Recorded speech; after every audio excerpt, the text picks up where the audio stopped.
Angélique a le sourire. Aujourd'hui, elle prend un peu de son temps pour le consacrer à d'autres, notamment à Bernard. Bonjour. Est-ce que vous êtes contente de me voir? Oh ben ouais. La question se pose pas. Cette visite est un moyen de briser la solitude. Angélique est membre de la nouvelle communauté locale d'entraide de Colmar. Quand on devient membre de cette communauté, donc d'un point de vue opérationnel, donc c'est d'abord une rencontre avec le bénévole, essayer de comprendre ses motivations.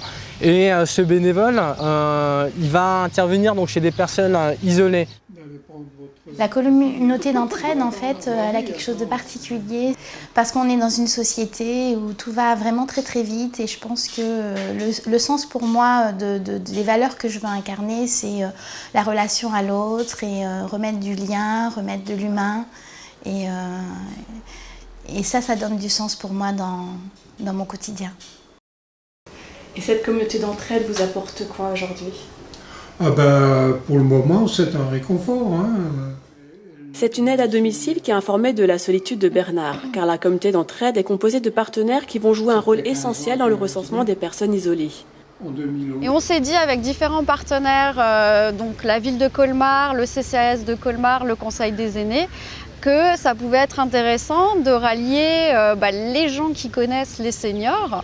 Ça peut être un pharmacien, ça peut être un médecin, ça peut être le petit épicier du coin, pour qu'ils viennent nous dire que telle ou telle personne est isolée et on les met en lien ensuite avec des bénévoles qui ont envie de s'investir, qui n'ont pas forcément beaucoup de temps, 5 minutes par jour, 10 minutes par jour. La communauté utilise également des outils numériques pour faciliter les liens.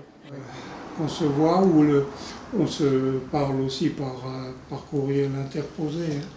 J'ai de la chance que Bernard utilise l'outil de communication Internet. Oui, donc c'est important pour moi, oui. Cette petite visite crée de grands échanges. Il y a quelque chose qui surgit, c'est le bien-être de la personne qui est isolée. C'est une véritable réponse donc à cette solitude. On part d'une expérimentation où aujourd'hui on veut vraiment ancrer cette communauté solidaire sur Colmar, faire que ce soit quelque chose qui vit avec les partenaires, avec les personnes qui ont envie de s'investir. Certains bénévoles ont même été recrutés au sein d'entreprises installées dans le quartier de la communauté. Petit à petit, le réseau se forme et grandit, pour un jour peut-être s'étendre à d'autres villes du département. Faut pas les oublier. Ah oui.